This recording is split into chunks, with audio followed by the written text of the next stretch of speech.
So Telangana రాజకీయాల గురించి చాలా డీటెయిల్గా మాట్లాడుకోవాల్సిన అవసరం అయితే ఉంది.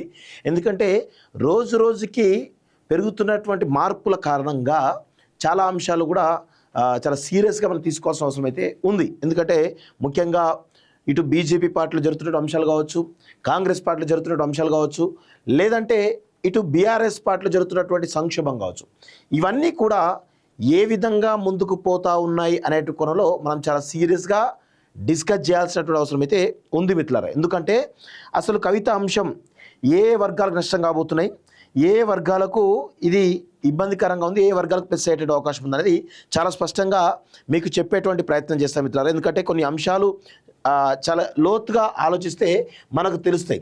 సో ఇప్పుడు కవిత అంశం గురించి మనం చాలా డీటెయిల్గా మనం మాట్లాడాలంటే, సో ఇప్పుడు కవిత చుట్టూ రాజకీయాలు తిరుగుతూ ఉన్నాయి. తెలంగాణ రాజకీయాలు మొత్తం కూడా కవిత చుట్టే తిరుగుతూ ఉన్నాయి. ఇది ఎవరికి ప్లస్ అవుతుంది, ఎవరికి మైనస్ అవుతుంది అనేటువంటి కోణంలో ఈరోజు ఒక సంచలనమైనటువంటి విషయాన్ని మీకు చెప్పదలుచుకున్న మిత్రులారా. ముందుగా కవిత అంశం అనేది ఫస్ట్ బీఆర్ఎస్ పార్టీ యొక్క సంక్షోభానికి చాలా పెద్ద ఎత్తున సంక్షోభానికి దారితీసేటువంటి అవకాశం అయితే కనబడతా ఉంది. సో రాజకీయంగా గత 25 సంవత్సరాలుగా తెలంగాణ రాజకీయాలను శాసిస్తున్నటువంటి కేసీఆర్ కుటుంబానికి చాలా పెద్ద ఎదురు దెబ్బగా మనమైతే చెప్పొచ్చు. సో ఇది ఎంతవరకు పోతుంది అనేది ఒకసారి మనం చూడాల్సిన అవసరం అయితే ఉంది. ప్రస్తుతం రీసెంట్గా జరుగుతున్నటువంటి పరిణామాలు మనం చూస్తూ ఉంటే కవిత చాలా స్పష్టంగా చెప్తోంది, కేసీఆర్ యొక్క నాయకత్వాన్ని మాత్రమే నేను అంగీకరిస్తాను, ఇంకా ఎవరి నాయకత్వాన్ని నేను అంగీకరించని చెప్పేసి అటు కేటీఆర్కి, ముఖ్యంగా కేటీఆర్ టార్గెట్గా ఆమె మాట్లాడినటువంటి విషయం చాలా స్పష్టంగా మనకైతే కనబడతా ఉంది. సో దీనిలో భాగంగా రాబోయే రోజుల్లో ఇక్కడ కేటీఆర్ అమెరికా నుంచి వచ్చిన తర్వాత ఖచ్చితంగా రాసిపెట్టుకోండి, కేటీఆర్ కవిత చెప్పినటువంటి విషయాల పట్ల ఏకీభవించి తనను వర్కింగ్ ప్రెసిడెంట్ చేయడమా, లేదంటే తిరుగుబాటు చేసి అంటే కవితను బయటకు పంపించడమా, ఏదో ఒకటి ఈ జూన్ 10th తర్వాత జరిగే అవకాశం ఉంది. ఎందుకు జూన్ 10th తర్వాత అంటే జూన్ 4th రోజు కేటీఆర్ అమెరికా నుంచి రాబోతున్నాడు. జూన్ 5th రోజు కేసీఆర్ కాళేశ్వరం కమిషన్ ముందు హాజరు కాబోతున్నాడు. జూన్ 6th రోజు హరీష్ రావు ఉంది. జూన్ 9th రోజు ఈటల రాజేందర్ ఉంది. సో ఈ మీడియాలంతా కూడా ఇప్పుడు రాబోయే 10 రోజులు, రేపటి నుంచి 10 రోజుల వరకు కూడా ఇటు ప్రభాకర్ రావు అంశం, ఫోన్ ట్యాపింగ్లో ప్రభాకర్ రావు కూడా 2-3 రోజుల్లో వచ్చేటువంటి అవకాశం అయితే ఉంది. ఇవాళ రేపు వస్తాడు. సో ఈ క్రమంలో ప్రభాకర్ రావు అంశం ఒకటి, కేసీఆర్ హాజరయ్యేటువంటి కాళేశ్వరం కమిషన్ హాజరయ్యే అంశం ఒకటి, హరీష్ రావు అంశం ఒకటి, ఈటల రాజేందర్ అంశం ఒకటి, ఈ 10 రోజులు కూడా జరుగుతూ ఉంటాయి. సో దీనిలో ఈ 10 రోజులు కూడా కేటీఆర్ 4వ తారీఖు వచ్చిన తర్వాత కవిత పైన ఒక నిర్ణయం తీసుకునే అవకాశం ఉంది. ఐదర్ కవితను పార్టీ నుంచి సస్పెండ్ చేయడమా, లేదంటే ఆమెకు అడిగినటువంటి డిమాండ్స్ ఏవైతే ఉన్నాయో ఆ డిమాండ్స్ నెరవేర్చడమా, ఏదో ఒకటి ఖచ్చితంగా జరుగుతుంది. సో ఆమె చాలా తెలివిగా ముందుకు పోతూ ఉంది. సో దీనిలో రాజకీయ తంత్రాన్ని వాడుతూ సో ఆమె తన కుటుంబాన్ని సైతం లెక్క చేయకుండా రాజకీయ కోణంలో ఆమె చాలా స్పష్టంగా ఆమె వాయిస్ ఆమె వినిపిస్తూ ఉంది. సో దీనిలో ఖచ్చితంగా కేసీఆర్ కుటుంబం 2 రకాలుగా ఐదర్ కలిసిపోవడమా, లేదంటే సంక్షోభం దిశగా ఆమెను సస్పెండ్ చేస్తే కనుక ఇంకా చాలా విషయాలు కూడా బయటపెట్టే అవకాశం అయితే కనబడతా ఉంది. ఎందుకంటే బీఆర్ఎస్ బీజేపీ యొక్క బంధం ఏదైతే ఉందో, ఈ బంధం అనేది ఆ కారణం వల్ల 2023 డిసెంబర్లో జరిగినటువంటి సాధారణ ఎన్నికల్లో బీఆర్ఎస్ పార్టీ అధికారం కోల్పోవడం జరిగింది. అదేవిధంగా బీజేపీ తను అధికారంలోకి వస్తాం కూడా బీజేపీ చెతికిల పడిపోయింది 8 సీట్లకు అనేది చాలా స్పష్టంగా మనం గుర్తుపెట్టుకోవాలి. సో ఈ క్రమంలో మరొకసారి ఇది గతంలో కాంగ్రెస్ పార్టీ చేసిన నరేటివ్ వల్ల నష్టం జరిగింది అటు బీఆర్ఎస్ పార్టీకి, అటు బీజేపీ పార్టీకి.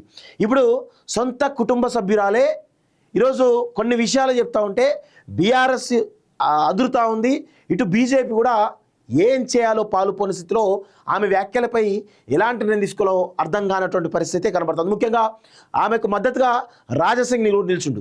సో ఈ క్రమంలో ఇద్దరు నిలవడం వల్ల సో బీజేపీ కొంత కారణంలో పడ్డట్టు తెలుస్తూ ఉంది. సో మొత్తానికైతే కేసీఆర్ కుటుంబం చీలిక దిశగా, సంక్షోభ దిశగా పోయేటువంటి అవకాశం అయితే చాలా స్పష్టంగా కనబడతా ఉంది. సో ఇంకొక వైపు ఇటు బీజేపీ పార్టీ చాలా స్పష్టంగా గుర్తుపెట్టుకోండి, కవిత వ్యాఖ్యల వల్ల వీళ్ళకంటే ఎక్కువగా నష్టం జరిగేది బీజేపీకి. ఎందుకు అంటే రాబోయే రోజుల్లో ఇక్కడ కాంగ్రెస్ పార్టీ మీద పూర్తిస్థాయి నెగిటివ్ వచ్చేసింది ప్రజల్లో. సో ఈ క్రమంలో అధికారం ఖచ్చితంగా వచ్చే ఎన్నికల్లో 3.5 సంవత్సరాల తర్వాత వచ్చే ఎన్నికల్లో ఖచ్చితంగా ప్రభుత్వం ఖచ్చితంగా మారేటువంటి అవకాశం అయితే కనబడతా ఉంది. సో ఈ క్రమంలో మేమే ఆల్టర్నేటివ్ అని చెప్తున్నటువంటి బీజేపీకి కవిత చేసినటువంటి వ్యాఖ్యలు చాలా నష్టం చేకూర్చున్నాయి. సో మళ్ళా బీజేపీ బీఆర్ఎస్ ఒక్కటే అనేటువంటి రీతిలో గ్రౌండ్లోకి వెళ్తే కనుక అటు కేసీఆర్ కంటే ఎక్కువగా బీజేపీకి నష్టం జరిగేటువంటి అవకాశం అయితే కనబడుతుంది. ఆల్రెడీ బీజేపీ ఒక ప్రెసిడెంట్, యాక్టివ్ ప్రెసిడెంట్ లేక చాలా ఇబ్బందులు పడుతూ క్యాడర్ మొత్తం కూడా నిర్వీర్యం అవుతున్న విషయం మనం చూస్తూ ఉన్నాం. సో ఈ క్రమంలో దేశవ్యాప్త పరిణామాలను కనుక రాబోయే రోజుల్లో దేశవ్యాప్త పరిణామాల్లో భాగంగా ఏమైనా మార్పులు జరిగితే అత్యధిక నష్టం జరిగేది తెలంగాణ బీజేపీకి అనేది చాలా స్పష్టంగా అర్థమవుతా ఉంది. సో బీజేపీకే ఎక్కువ నష్టం జరుగుతుంది. కవిత వ్యాఖ్యల వల్ల బీజేపీ అసలు ఎలాంటి ఆన్సర్ ఇవ్వాలి, అసలు ఎలాంటి కౌంటర్ ఇవ్వాలి అనేటువంటి పాలుపోయినటువంటి పరిస్థితిలో బీజేపీ కనబడతా ఉంది. సో దీనిలో ఎక్కువగా నష్టపోయేది మాత్రం ఖచ్చితంగా బీజేపీ చాలా స్పష్టంగా మనం చెప్పొచ్చు. సో దీనిలో ఇంకొక ప్రముఖ పాయింట్ మనం చూసినట్లయితే దానికంటే ముందు కాంగ్రెస్ ఇక్కడ చాలా స్పష్టంగా కాంగ్రెస్ కూడా ఒక ప్రయత్నం చేస్తూ ఉంది. అటు కవితను టార్గెట్ చేస్తూనే అటు బీఆర్ఎస్ను బీజేపీని టార్గెట్ చేస్తుంది. సో బీజేపీ అధ్యక్షుడు రేసులో ఉన్నటువంటి ఈటెల రాజేందర్ టార్గెట్గా పనిచేస్తూ కంప్లీట్గా ఏదో ఈటెల రాజేందర్ కూడా రానియకుండా ఒక ప్రయత్నం చేస్తూ తను పట్టు పెంచుకున్నట్టు అంటే ఆల్టర్నేటివ్ అనేటువంటి విషయంలో చాలా స్పష్టంగా కాంగ్రెస్ పార్టీ కనబడుతూ ఉంది. అయితే ఈ క్రమంలో ఇంకొక సంచలన విషయం ఏంటంటే ఇక్కడ ఒక బీసీల అంశం చాలా పెద్ద ఎత్తున చర్చకు జరుగుతోంది తెలంగాణ రాష్ట్రంలో. ఇప్పుడు కవిత అంశాన్ని ఇటు కాంగ్రెస్ కానీ బీజేపీ కానీ బీఆర్ఎస్ కానీ ఖచ్చితంగా వీటి వల్ల వీళ్ళకి జరిగినటువంటి నష్టం కంటే బీసీలకు జరిగేటువంటి నష్టమే చాలా ఎక్కువ. ఎందుకు అని ఒక్కసారి మనం చాలా డీటెయిల్గా మనం మాట్లాడితే కనుక ఇక్కడ కొన్ని విషయాలు తెలుసుకోవాలి మిత్రులారా. ఇప్పుడు తెలంగాణ రాష్ట్రంలో బీసీ మూమెంట్ చాలా బలంగా ముందుకు పోతా ఉంది.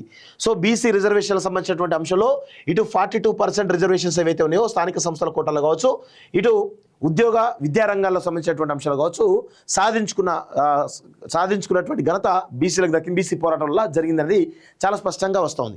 అయితే ఇప్పుడు కాంగ్రెస్ పార్టీ తీసుకున్నటువంటి కొన్ని విధానాల వల్ల ఇక్కడ తెలంగాణ రాష్ట్రంలో కాంగ్రెస్ పార్టీ చితికిల పడిపోయిన విషయం గమనిస్తా ఉన్నాం. సో ఆ పాలన గాడిలో లేదు అనేది చాలా స్పష్టంగా తెలుస్తూ ఉంది.